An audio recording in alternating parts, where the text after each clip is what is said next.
What's up, everybody? It's Horror Movie News, episode 36. What do we got cooking tonight or today? We got some pictures. Venom, The Grudge, new Halloween. We got Robocop Returns that I'm really excited to talk about. We also have Zombieland 2 is officially confirmed. And we got some news on Glass that's going to shatter your Friday morning. All this and so freaking much more. It's Horror Movie News! Welcome to Popcorn Talk, featuring movie discussion, news, and interviews. Popcorn Talk. We talk movies. Sid, don't you blame the movie. I think Timothy got to Ollie. I think so too. I think what happened? Crap. What happened to Ollie there? It's all right. We're gonna do a seance and make him reappear. Oh, he's cosplaying as the Invisible Man. He's doing a great job. Ollie, you're doing a great job, yeah, buddy. it's really good. Anything to say? Awesome. All right. Hello, everybody. Welcome to Horror Movie News, episode 36. Yes. We are here, and let's get right into it. So, I am your haggard-looking host, Anthony Becerra. You can find me everywhere later. And to my left, I have... Hey, how's it going? Carrie Lane here, and I am on the live chat. If you're watching this live, we have a couple people in there already, and feel free to join in. But if you're watching later, it's totally okay. Comment down below. Thank you. And also, we have Oliver Drennan. Nice. All right, intro. there he is. Yeah, that was great. Yeah. Nice to see you too, bud. You got a pun there. Really? Nice to see you. Oh, nice. Yes, Thank look at that. you. I'm so punny without even trying. It's all right. Anyways, let's get down to business. Let's clean up this crypt a little bit. So, Right. where you can find us? You can find us at youtube.com/Popcorn Talk Network. If you're on the live stream, live chat, then you're already there. Look at that. You can also tweet at us at HorrorNewsPTN. All your thoughts and dreams and motivations, aspirations. Yeah. I will love to hear it all. And also, PopcornTalkNetwork.com, our Popcorn Talk Network website. Last but not least, on Apple iTunes or wherever you find the podcast. And if it's got a rating system, which I hope they do, go ahead and just type in Horror Movie News. It's very plain and simple. Look for our thumbnail, and that be us. And so Ollie's actually just running a little late. He's not cosplaying. I'm sorry to He's being held disappoint. back by the zombie horde. By the he's fighting.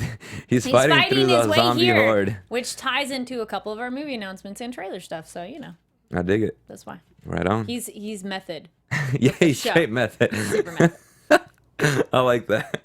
All right. Well, without further ado, let's get into our first segment, Yes. The Abyss. Pretty much, this is films that we've been watching and whether or not we want to recommend it to people here at the panel or people viewing. So, would you like to kick us off, or do you need some time? I can say it, and I'm looking up the specifics. So the one I watched is called the Stonehearst Asylum. Right on. It is on Netflix and stars a lot of famous people, which I'll tell you in 2 seconds. Okay, came out in 2014. Come on, IMDb, load. Because the other thing too is there's something that gets revealed early, but I'm like, let's see. This is decent. Okay, an Oxford graduate takes up a job in a mental asylum. Oh, it's a period piece, by the way. Boogity. Only to discover that the revolutionary new treatments are inhumane and that there is more going on than meets the eye. Shocker. There's a big flip that's not really that huge pretty early on, but it was kind of like, oh, that's cool. So it stars Small Kate patty flip. Beckinsale. Yes. Jim Sturgis. Oh, I like Jim Sturgis. David Thewlis? Thewlis. He's in a lot of stuff. Brandon Gleeson, Ben Kingsley, Michael Caine, Jason. It is Jason Fleming. Yeah, Jason Fleming, and more. So there's a lot of big actors in this movie. Directed by Brad Anderson. And I was trying to save their movie. They did Session 9, which we've talked about as well. He's directed Session 9? Associated with. Ooh. This is filmography. Known for Session 9. Directed Session 9, and he directed The Machinist. The Machinist is a fantastic movie. And Trans-Siberian. I haven't seen that. And I'm familiar with that one. I didn't see it. Oh, new ones. Beirut. That's a big one that came out recently. Oh, that Not was horror, that was with John Hamm. Mm-hmm. Yeah. So it is. Kind of cool. I didn't really realize this while watching it. It is actually technically based on a short story by Edgar Allan Poe. Oh, cool. So yeah, it's good picture. So Kate Beckinsale's character, part of it is a little bit hard to watch in present day in terms of they're like, oh, you're a woman, you're hysterical, so it's hysteria of what's wrong with you. But she's just a normal human being, and men are like sexually abusing her, and so she reacts. And so she ends up at this asylum, and the gentleman on your right side that you can see, he's the new doctor in Oxford, the Oxford graduate who's, I know all the medical things, but I need clinical practice. And so he shows up, and is that played by Jim Sturgis? Yes, thank you. Okay. I was like, the name. And then Ben Kingsley is the doctor when he arrives. So Ooh. yeah, it's interesting. There's kind of Ooh, look at mystery of like what's going down. What's up? that. Hey, Ollie. And I've been here the whole time. I dig it. Like I love period pieces anyways. It's kind of a thriller. Also, I'm a sucker for asylum movies. I don't know why. Somehow they're like more creepy. Yeah. And they usually are. yeah, and then there's just more going on to it. So this is a movie called Stonehearst Asylum, period piece starring Kate Beckinsale and a lot of awesome leading men too. And it's on Netflix, easy to get to, and it's a little more thriller than straight up horror, but it is horror in the sense of what you can do to people when you work in an asylum and like what the considered quote unquote medical treatments for insanity and things were, and questions are kind of raised of, well, what is a better treatment for someone? Right. So I dug it. You should check it out on Netflix. Stonehearst Asylum. Right on. Not sponsored by Netflix. Not sponsored by Netflix. So it's a thumbs up from Carrie. Yes. Definitely go into the abyss for that one. Right on. Okay. Ollie, do you have anything? Did you watch anything? I did. What did you watch? I watched this movie about 2 years ago. It's called Intruders. Just Intruders, not The Intruders. I feel like this... Oh, yeah. Like, Intruders, there's like so many Intruder Intruders. films and TV shows. This but one's literally called Intruder. it's just Intruders. Have you ever seen this? I'm not sure. Okay, well, it's directed by Adam think I know that Schindler. It's 2016. It's not the one with Miranda Cosgrove. It stars Rory Culkin, so he's one of the Culkin Yeah. brothers. Oh, okay. And also Beth Ricegraf, who I'm really not that familiar with. This is like the first time I ever came across her. But it's basically about, I'm sorry if my breath smells, I just had coffee. Sorry, Carrie. It's okay. I can taste it. How dare you offend our fans like that? Oh, so horrific. Anyway.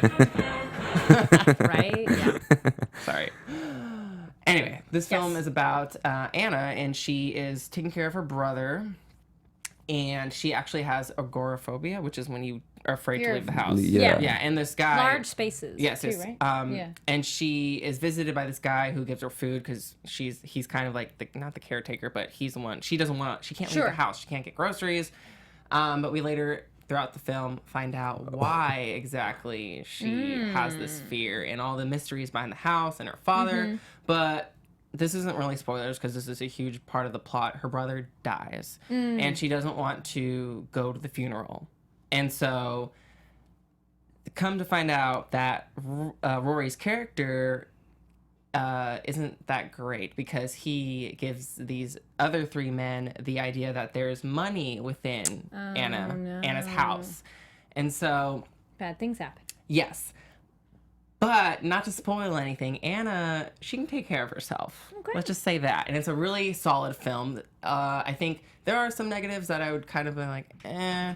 But I think the positives ultimately positively outweigh the negatives. But yeah, definitely check this one out. I think this is a very underrated film for sure. Right on. Anyway, I really like this. Do you know where you can find that one? I actually don't. Okay. I feel like I Oh. rented it, I think, on Amazon last. I was about to Okay. say, I brought it up. It's on Amazon Prime for free. Yes. Sweet. Okay. Nice. So, yeah, check Dang, that Not out. when I watched it the first time. But Yeah. that's a really good time. Amazon Prime. I looked it up right now. It's pretty Sweet. cool. Mm-hmm. Nice little shocker. It has Martin Starr, which is I'm a fan of his acting. He was I in think he's one of the original Freaks and Geeks. He's one of the intruders. I Yeah, he believe. looks like I saw a picture of him holding like a hammer or something. It's Yeah. really good. Yeah. Cool. Right on. Thank Check you it for out. that. Appreciate No that. problem. No problem. And so, on to my film. I saw Till Hell and Back, the Kane Hodder story, the documentary that I brought up last week. Yeah. We saw it. We Yes. saw the. Oh, I'm like, which you one? weren't Like- here. Sorry. And remind me, To Hell and Back, what's that one about? It's a Or you're gonna documentary get into it, on Kane Hodder. Okay. So he started playing Jason Voorhees and Jason. Okay. Friday the 13th 7 is when we really brought up to the mantle of Jason. And if you can get the camera on me, Steve, real quick, he brought this gesture to Jason where before it wasn't. He was mainly still. Jason was still, but he brought this thing to it. He was. And so he kind of like breathes heavily and he lifts his shoulders when he breathes, and it's so menacing. And he said that, like, to me, it gave him the feeling that he could pounce at any time. Like, he was calm, but he can get at you like really fast in a split moment. And that's very scary to me. Yeah. And so I've seen people in the military do the same kind of thing. Oh, look at that. Yeah, because it's a very intimidating factor for sure. Say, is it like doing a power pose that pumps you up when you I think so. Well, first off, increases reaction when you're increasing blood flow and heart rate, but then also body language. Yeah. Thank you, Steve. Fun facts by Steve, everybody. Thank you, Steve. Yeah, so it was directed by Derek Dennis Herbert, and it's fantastic. I really enjoyed this. Real quick synopsis: it's just the story of Kane. Is a harrowing story of a stuntman overcoming a dehumanizing childhood filled with torment and bullying in Sparks, Nevada. But it's just so much more than that. It goes into his bullying as a child. And also how he started growing up, how he got into wanting to be a stuntman. He flew out to L.A. He went on a Universal studio tour, and he saw the stunt like reenactment thing, like with the cowboys, and then he's like, "That's what I want to do." Like that's right awesome. Then and there, that's when he knew he's like, "I want to do that." Yeah. Because he was already a crazy madman, like not a crazy madman, but like as a kid, or as a teenager, they went up to adrenaline junkie. He grew up like around Hawaii.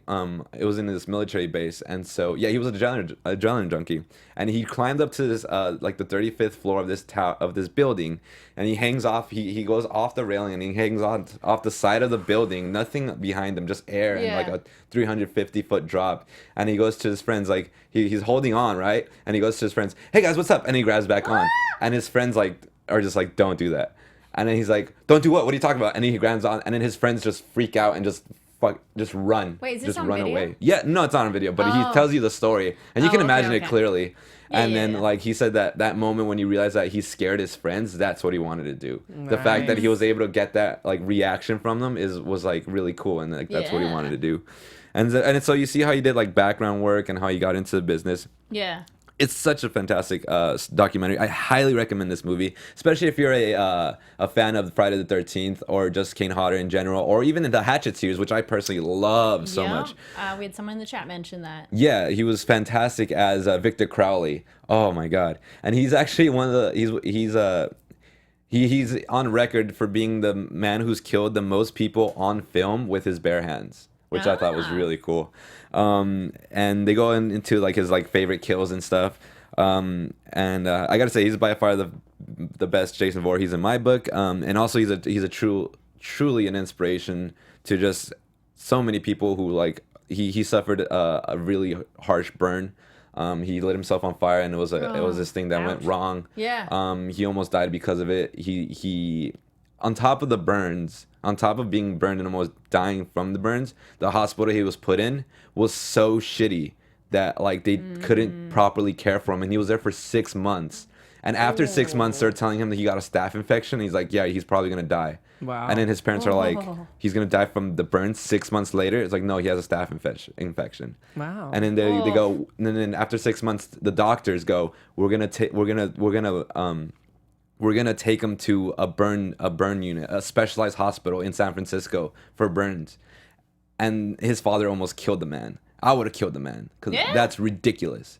The fact that he had to suffer 6 months in this hospital with the worst treatments, and then finally they're like, "Yeah, we're gonna move him somewhere else." Are you kidding me? That it's infuriating to like now I'm getting all worked up about it, and it's such a sad thing that had happened to him. But it's so inspirational because he was able to come out of it with still be able to laugh and he tells you how he was depressed. He considered suicide.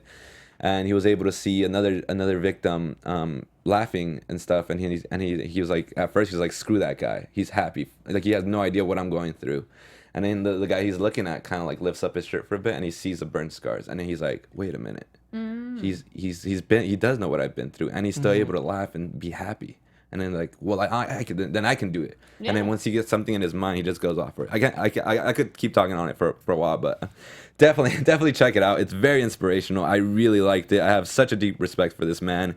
And he's such a nice guy. He's like the most humblest, nicest guy ever, even though he murders people on screen. Like if it is his job. But yeah, but like he's such a humbling person, and it's so cool. Yeah. So shout out to Ken Hodder. Yeah, we had a couple people in the chat. One, Derek Hogan says Kane's, he mentions Victor Crowley on Hatchet movies, doubled as Leatherface in Texas Chainsaw Massacre 3, and played Freddy's hand in Jason Goes to Hell. And Derek also adds, I'm still waiting for him to play Michael Myers. And Media Shock for Steve says, oorah, Steve.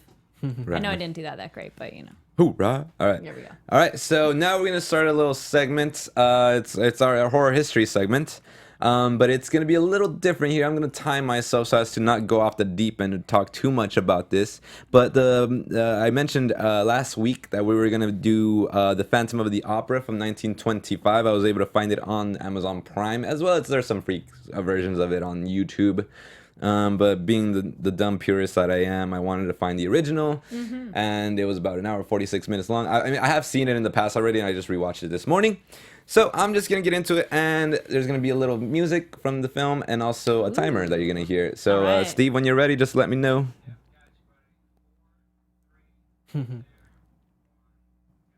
All right, so it was directed by Rupert Gillian. It was written by Gaston Leroux, who wrote the original novel, which is what it's based off. The synopsis is, a mad, disfigured composer seeks love with a lonely young opera singer. And why it's important. So what I read was that it's one of the most visually beautiful of all the silent horror films. And personally, I think it's my favorite, to be honest. So it mixes German expressionism with Baroque-esque opera-style set design. Sometimes it comes off a little like MC Escher-esque, where like on the foreground you have a crowd of people, and in the background there's like a stairs leading up, and you see people like going up the stairs, and it's very cool how it messes with like the spatial awareness of the shots. And so it's cool because also the opera becomes its own character. It takes you from the roof of the opera building to the cellars and the mazes beneath the opera house where the Phantom resides. Also, Lon Chaney's performance as Eric the Phantom is superb. It's fantastic. It's so crazy. Like his movements, he's not like, since it's like the silent era, a lot of people had to emote what they were going through, like what emotions through body language, but he just the right amount. Like there's this one scene where he just goes like this with his arms, and then he just starts walking away, and it's just like so cool. And I gotta say, I empathize with the Phantom here, because I think he just wants to be loved, but he knows that he can't have it by being himself because people aren't able to look past his deformities. He has a very messed up, ugly face. Like, the way I see it is that it is a play on how high-class society will shun anyone that doesn't fit into their perfect picture of what society should be. It's so sad because all the Phantom wants is to be loved and be accepted by the same society. He's willing to do anything to be accepted by the woman he has fallen in love with, and I think that the woman is a larger metaphor for the society that he wants to love and be loved by. But because he's so deformed and so ugly, and that's one of the best shots in the whole movie, I gotta say, the reveal of his face is fantastic. So some quick highlights from the film personally. The ball scene that is interrupted by the Phantom, and he's dressed in crimson red, and he's wearing a skull mask, and he's like the Red Death in a sense, and like he's like cursing everyone as he walks by. It was fantastic. The reveal of the century, in my opinion, is when Christine, the woman he loves, pulls off his mask, and you see his face for the first time. And then not only is that the reveal creepy, but afterwards, what happens is it's shocking. And in the final moments of the film, Eric the Phantom is cornered on both sides, and they rush him. There's like a mob, right? Pitchforks, everything they're carrying. They're gonna beat him to death. And right before they get to him, he pulls into his jacket, and he reaches for something. He's like, "Oh, stand back! I have something in my hand." Oh! And everyone's like, "What is it? What is it? What do you have?" And then he reveals it, and it's nothing. And then he laughs as a fucking crowd swarms him and beats him to death. And then they toss him in the river next to him. And then you see his little bubbles go away and disappear. And then he was dead. And then the title card comes up, Fiend. Or in German, whatever. Yeah. But yeah, that was it. In 3 minutes, that's horror history for you. That was good. love that. Did you love that? Yeah, that's fun. You're mentioning we changed it He's up this losing time. it over there. I don't even know why it's so funny, but It just worked really It's you well. on a time limit. I expected something. I thought he was gonna stab himself No, because I've never seen it was nothing. Okay. That's the beauty That's of kinda it. funny, and he though, laughs at yeah. them. Because I thought like, okay, like if society's not gonna kill me, like I'm gonna kill me or something. Like No. I don't know. He I thought he was gonna have more sheet music or something. Surprise! Here's the special opera I never was gonna give you all. That's the great part of it all. It's just like, Yeah. nope, nothing. Westy Kid says the Phantom sounds like the Joker. No. Yeah, Probably. kind of a like Yeah. rebel against society in a way. I Yeah. get that, yeah. I get that. Right on. So, real quick, I just want to give you all a reminder. If you're listening on iTunes, please give us those 5-star ratings there. We deeply appreciate it. Just type in horror movie news and look for our thumbnail, and that should be us, or just anywhere that you listen to it, whatever platform we on. You listen to us or we're on. I want to be the best of it. Call me ambitious. I know I rarely am. Also, if you are listening on the YouTube, Westy Kid and all you folks out there in the live chat, go ahead and shout some people out. I saw Media Shock as well. Media Shock's on here. Westy Kid, Wellington, and I thought I saw another Wellington, one. nice. He And commented Derek on it. Hogan. Nice, and, Derek. Yeah. Yeah, so all you peeps, if you please, I would appreciate just a thumbs up. Go ahead. If you feel the need to leave a comment after the fact, and I always try to reply to them. Luckily, there's not that many comments, so I can reply to them. But hopefully, eventually, once it gets, I want to be overwhelmed with comments to the point where I'm just like, I can't do this anymore. But we'll get there slowly but surely. And now on to some news. All right. All right, so yes, we're doing it now. I got some quick little stories. So Duncan Jones is a director that I personally respect. He made the movie called Moon, and it was with Brockford. I forgot his name. Dang, I should have. He was from the Three Billboards. I can't remember. Yes. He was, Sam Rockwell. There you go, Rockwell. Sam Rockwell. Fantastic movie with him. Yes. Not necessarily a horror movie, but like it's a very like weird existential horror in the sense of like the What mind. Moon. Oh, sorry. I thought you were saying Three Billboards. Billboards. No, and I'm no. like, No, he does great acting though. He's a good bad guy in that yeah, one. he was fantastic.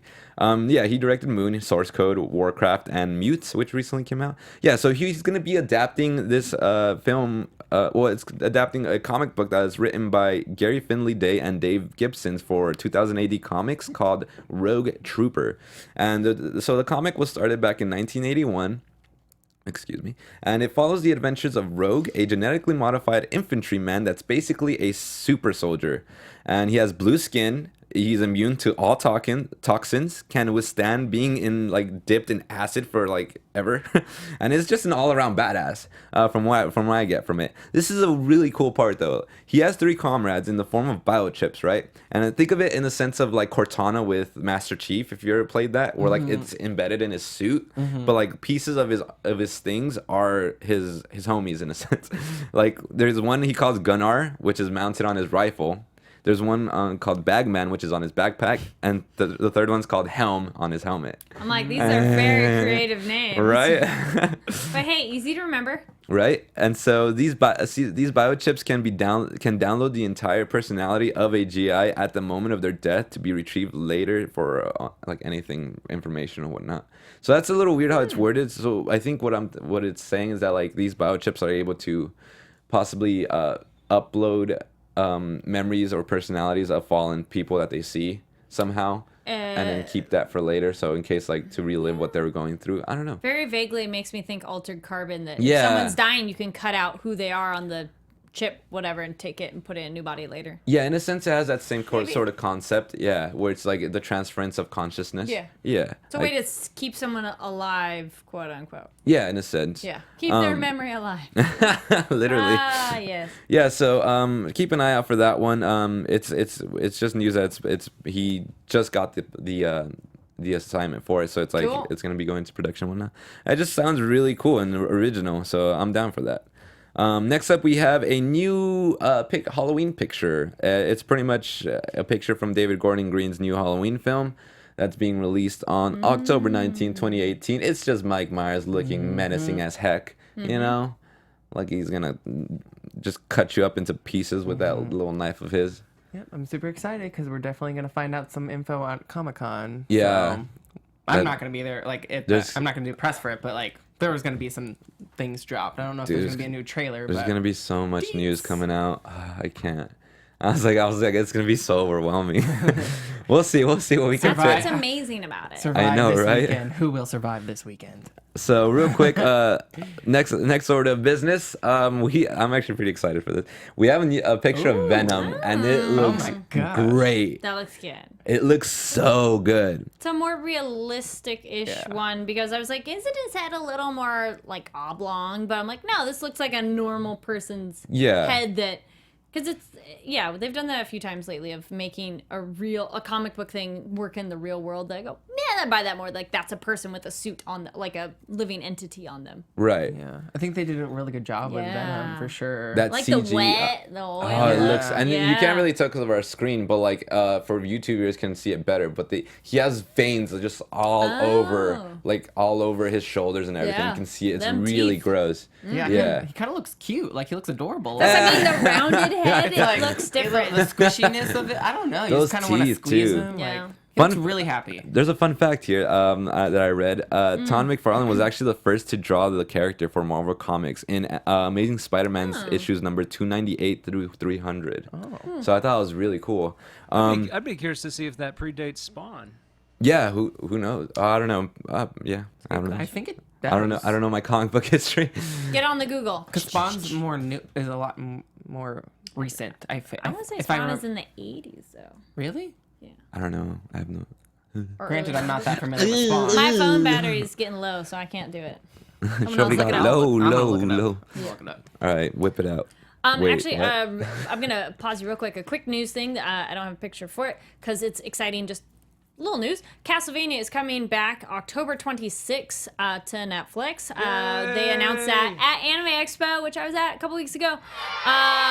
So I'll let you all know. And it's not just one, not two, not 3 episodes, but 10 episodes for the next bit of Castlevania. Right on. So I'm really excited because I felt it got better towards the last half of it. So I'm like, oh, they get some time to like really expand that story. Okay. So all you horror anime fans. Yeah, I haven't started that yet. But yeah, What you moving got on. before Also- October 26th? Spawn was 1992.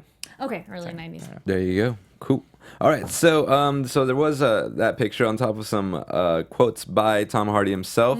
This one's actually on it's actually him making the Venom voice as well. Ooh. Yeah. So I didn't know that either. So he goes, it's a bit like Ren and Stimpy. Excuse me, got a burp. Okay. So, all right, it's a bit like Ren and Stimpy, you know? They have different sounds. I always saw Venom as sounding like a James Brown lounge lizard, and Eddie Brock is kind of and he goes, it switches to an aw shucks American accent. I don't know, like an everyday guy, but he's inherited this massive ego, the beast. I don't know, that's my go-lucky everyday American accent. I mean, if he can pull off Bane, like, I'm pretty sure he can totally, like, do Eddie Though Brock. I don't know, and Bane was almost comedic. Yes. I like It's it. kind of funny. I loved though. it. I loved it. it. Was so, like, it caught on. It was so catchy and, like, I don't know, like, he did a good Yeah, job. I feel like he can do a voice. Here's- and here- switch it. Here's something that you said that really tickled me was there's that biting off heads issue, he admits, which is not what you would expect from, say, Captain America taking down a crook. Yeah. Remember, this is a rated R film. Woo! This will have Venom biting people's heads off. All right. I want Venom to just destroy people in the best ways possible.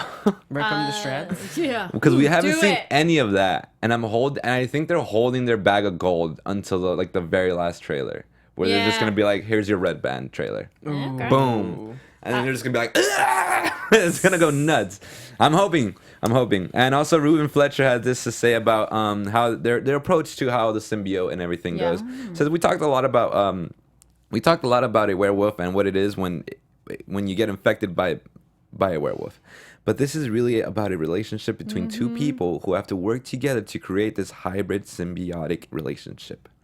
The film is set to be released October 5th of later this year, so stay tuned for that. You kind of said it with the date, but thank you. TJ Watson in the chat says, yes, it predates Spawn. Nice. Thank you so much. That's so soon, Thank you, too. Chad. Like this Yeah, is thank coming you out so really much. soon. Yay. Later this year. Like 3 months. Oh my god. Quickly, this one is this next story. Not really story, but we get a new picture of the Grudge house. So remember, Nicholas Pest is the Grudge film is being filmed as we speak, and this is the spooky house that's they're gonna be filming at. So yeah, reminds me a little bit of like a monster house, but that's cute. That looks like your typical haunted mansion. Yes, Yeah. it totally does. So reminder, this film is set to be released August 16th of next year. Oh. Oh. I was like, That's wait. my birthday. Okay. Oh really? Yeah, so I'm like, oh, it comes out on my birthday. Well, next year. Next year. Movie date. Oh, come on, everybody. Movie party. But yeah, one of the reasons why I'm looking forward to this is because Nicholas Pest also directed The Eyes of My Mother, which I personally loved. He also came out with another film last year, I think, or this year, called Piercing, that I haven't seen yet, that I really want to watch. It's not a horror movie, but it's a it's like a weird dramedy, which I was interested in. A little bit of casting news next. You guys ever watch Tim and Eric? Awesome show, great job No. on Adult Swim. I'm sorry. I was like, I don't even think I've heard of that. Yeah, so it's alternative comedy on Adult Swim. So it's a great show for an acid trip. So pretty much in a weird but odd move, one of the co-creators of Tim and Eric Awesome Show Great Job, Tim Heidecker, is joining the cast of Jordan Peele's next film called Us, which I thought was bizarre, but I like it. Cause I don't know. It's just I forget that he's an actor, you know. So it's just like it's funny seeing him out of the role of whatever he is on Tim and Eric. It's a bizarre show. You gotta watch it. It's pretty weird. Yeah, so he'll be joining the cast along with Lupita Nyong'o, Winston Duke, and Elizabeth Moss, which is cool. And the story is centered around two couples, one white and one black. So the stories are being kept a little under hush still, so we don't really know that much about it. But it's set to be released March 15th, 2019. And I'm guessing the couples are going to be Tim with Elizabeth, and then it's going to be Lupita with Winston. Because that would just make sense, right? According to the Yes. synopsis, the Yeah. brief little synopsis. And it's funny how they're both Black Panther alums, pretty much. They're both from Black Panther. Damn. All right. So moving on. All right. So here are our bigger stories. Oh my God, guys. So we reported on how Zombieland 2 rumors were going to bed. Yes. Right. Now it's official. It's happening. It's officially happening. Zombieland 2 is happening. I'm pretty stoked because not only is it 10 years since it's like the first one was released, but they also got everyone back. All the OGs are coming back. I love that. Not just the actors. I'm talking about the writers Rhett Reese, Paul Wernick, good, and director good. Ruben Fleischer are set to direct this. Well, Ruben Fleischer is set to direct, but the writers are back as well. Also with Emma Stone, Woody Harrelson, Jesse Eisenberg, and Abigail Breslin, and no Bill Murray, or so they say. But I'm pretty skeptical. There's Maybe some a kind of cameo. cameo. Like, I'm pretty skeptical. Even him in like a group Yeah. of zombies. Like there's Because if you think about it, they Yeah. shot him. I don't know. It feels like they shot him in the chest, and then they threw him over the side of the building. I don't know if they ever destroyed his head. Double tap, remember? Zombie Bill Murray could come back. I'm just throwing it out there. My bet's on Bill, guys. Absolutely. I'm just throwing it out there and then check out this, like, it's sort of like a synopsis. So it goes, in Zombieland 2, through the comic mayhem that stretches from the White House and through the Heartland, the zombie slayers must face off against many new kinds of zombies that have evolved since the first movie, as well as some new human survivors. Ooh, new zombies. Right? But most of all, they have to face the growing pains of their own snarky makeshift family. So since it's been years later, I hope they actually address that in the movie, because a couple characters, like once you're more like the adults, you know, a couple years won't really make a difference. Right. But Abigail was like a little girl when now it she's started, a lot so I'm like, taller. Yeah, she's a lot older. I hope but that'd be cool. Like, we've survived for 5 years. No, I mean, I or- wouldn't say why. I couldn't see why they wouldn't Yeah. do that. You know, it's right there for them.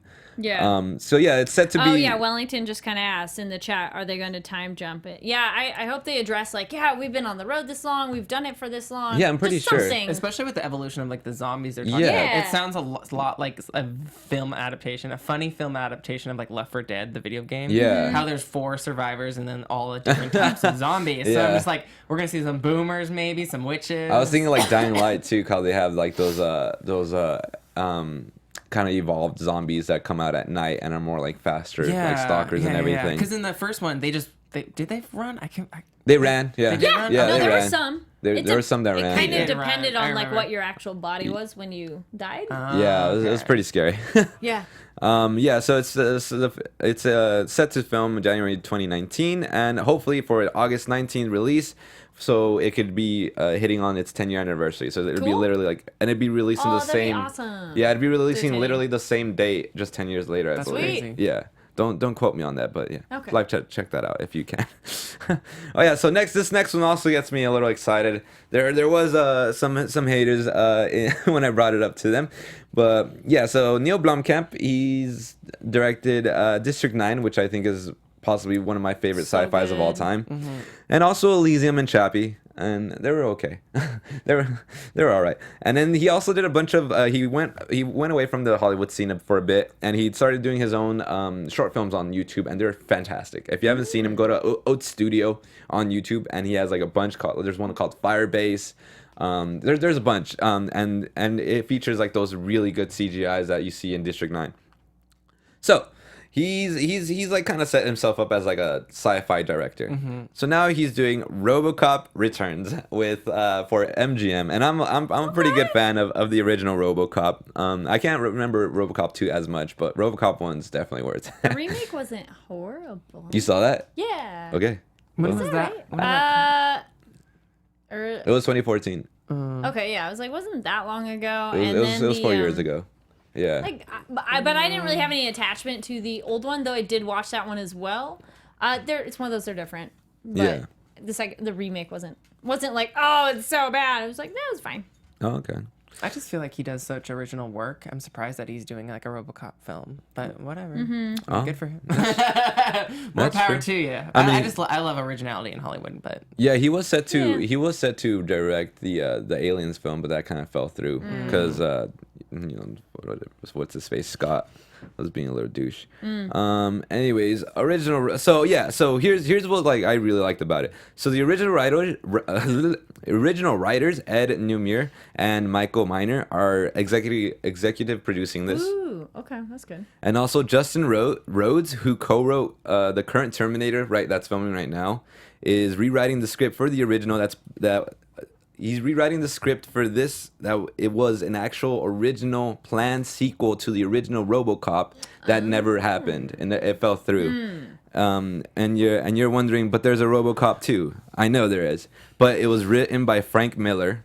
And it was directed by Irvin Kershner, who really only just directed The Empire Strikes Back, Star Wars, which is probably like the best Star Wars out there. Next to the Last Jedi. Fight me. So it's an original sequel to RoboCop. At least the script is to the 1987 RoboCop. Have you guys watched this? Oh, you've seen it. Have you Not seen the sequel. You never seen No. the original? no. Oh, it's so good, dude. It just doesn't interest me personally. Dude, the gore in that is sick. The chat is practical- mentioning how much like blood. The and practical gore there effects was. are so good in It's that. a fun one. Like RoboCop's a fun Yeah. 80s action violence. Yeah, so it's not so it's an original it's an original to the RoboCop of Yeah. 1987, not whatever that RoboCop was that was shot out back in 2014, which I wouldn't touch with a robo stick. Maybe third time's the charm. Maybe because we got the second one, then we That's have the true. remake. I don't know. Yeah, true. Fourth time. I mean, if you got the original yeah. writers, right, for the executive producers. that's a good Yeah. sign. So it seems like this is set for success. So Yeah. we'll see how it turns out.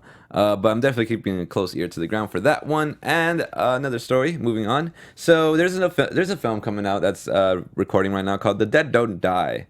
And my God, it's a hell of a cast, because that's one of the craziest parts about it. So it's directed by Jim Jarmusch, who also did Only Lovers Left Alive. If you guys haven't seen that, it's Tom Hiddleston with Tilda Swinton, and they're both vampire lovers.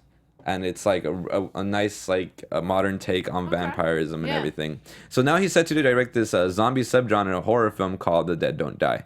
The cast, I gotta say, is incredible because first off, right off the bat, Adam Driver. I'm a huge fan of Adam Driver. I love his portrayal of Kylo Ren. I don't care what you say. I loved him in also Logan Lucky. I thought he was fantastic in Logan that. Lucky was really good. I can't remember what else he's been in right now. But yeah, so Adam Driver, Selena Gomez, whatever. Tilda Swinton, Daniel Craig, Rosie Perez, Steve Buscemi, and Bill freaking Murray. Wow. Right? Quite a lot of names. And then Burry also, Burry, I just Bill and Murray.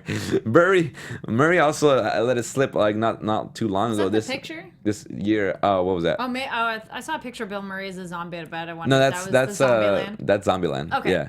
He goes, this is a quote from where he let it slip. He's like, I got a good job coming up. Brace yourself. It's a zombie movie. Jim Jarmusch has written a zombie script that's so hilarious, and it has cast like a lot of great actors. Rosie Perez, Daniel Craig. It's titled The Dead Don't Die, and it shoots over the summer. But no, I will not play a zombie.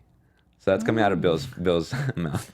He just let it slip. Sure. So, and then what the article I was reading it, the writer speculated that it might be premiering for Cannes 2019 or Cannes. I don't know how to say it. Cannes. And on to our last story of the day. Let's break some glass. Pretty much. Dun, dun, dun. Yeah, so this was an interesting interview with Entertainment Weekly. So they interviewed M. Night Shyamalan and McAvoy. So McAvoy, they asked them if they were interested or what they thought about expanding what they have dubbed now as the Unsplittable franchise, which I love personally, that name. I think it's very clever.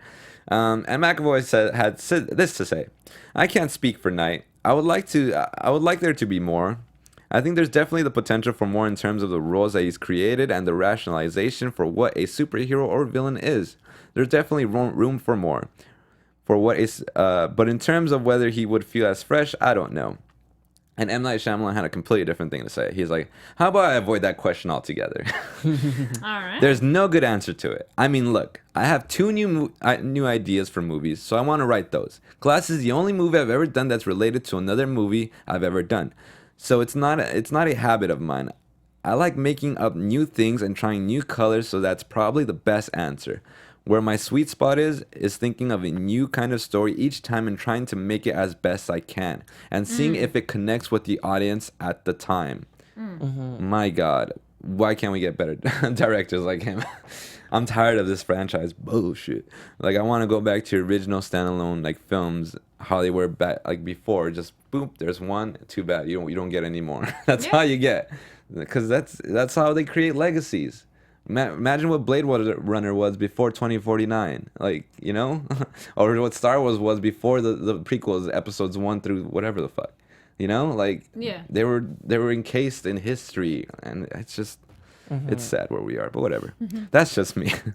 Woes of a freaking film. I think we just need to enjoy and see how Glass is after the success of Split. And let's just enjoy this and not so much think about the future. I think people are too always thinking about the future and what's ahead. It's like, enjoy the present, enjoy this film that's coming out. Like, I don't even know the release date, but like, let's just enjoy Glass, okay?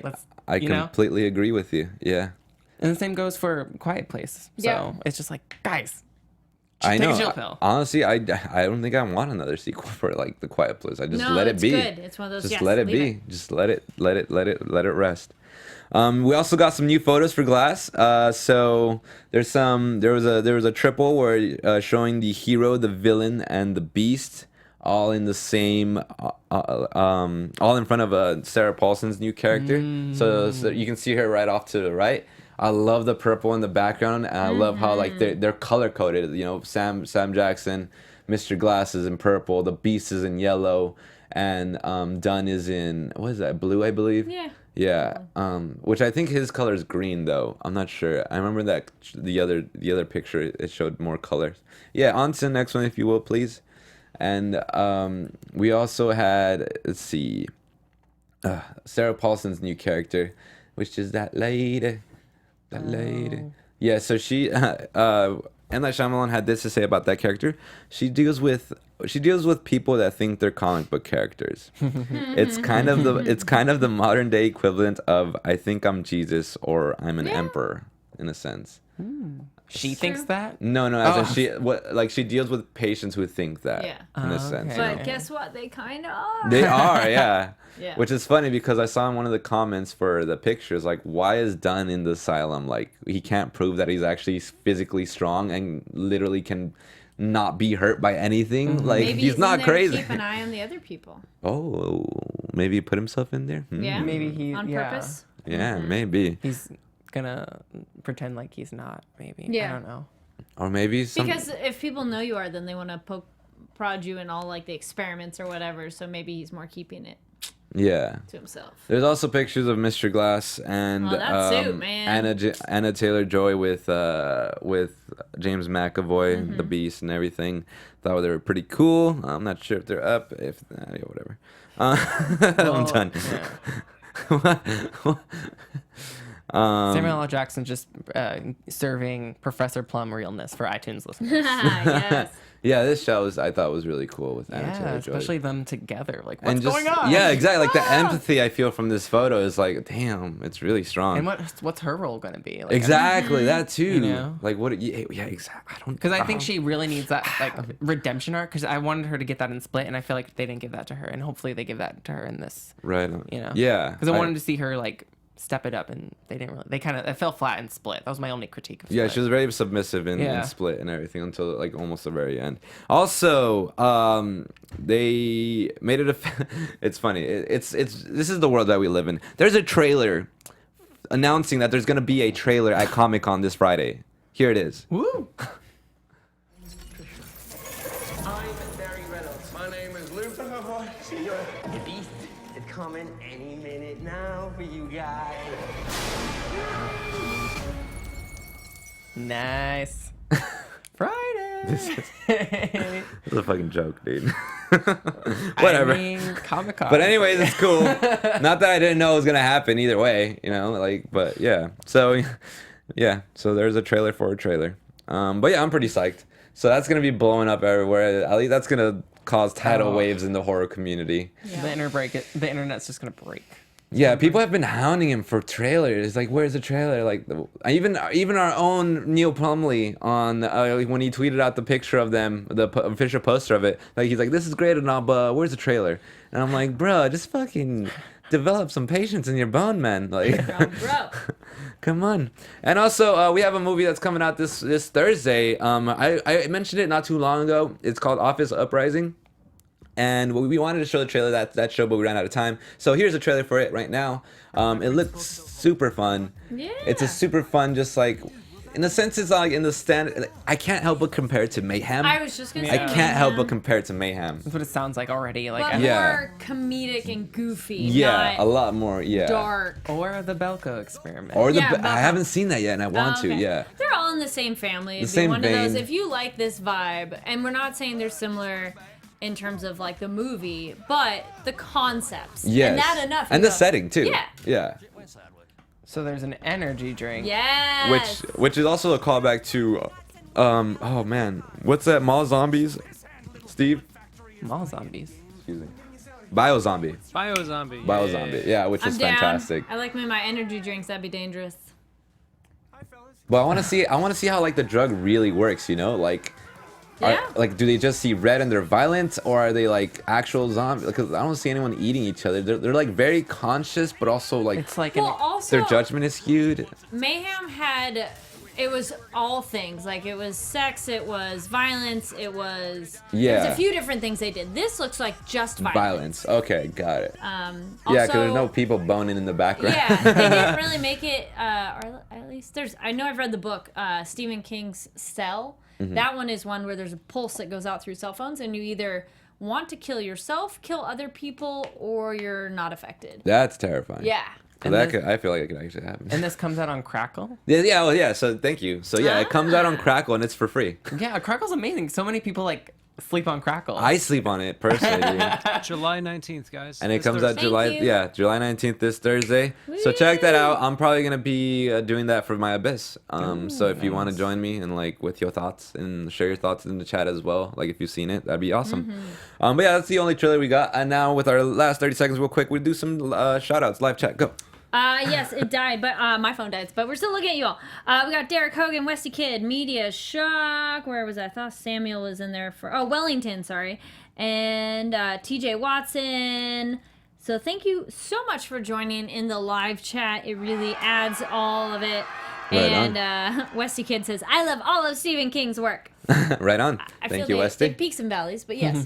All right, and now this is a little thing I want to start calling fan epitaphs. Ooh, yeah. So these are people who write on our, in a sense, a tombstone on YouTube. So people who commented on our last show, the last show that's now dead and buried. No, I'm kidding. Yeah. But yeah, so this is a Wellington Smithopolis, which I believe he might be on the live chat. Yes. He wished Carrie good vibes for you and Lucky, Thank you. With your family and everything last week.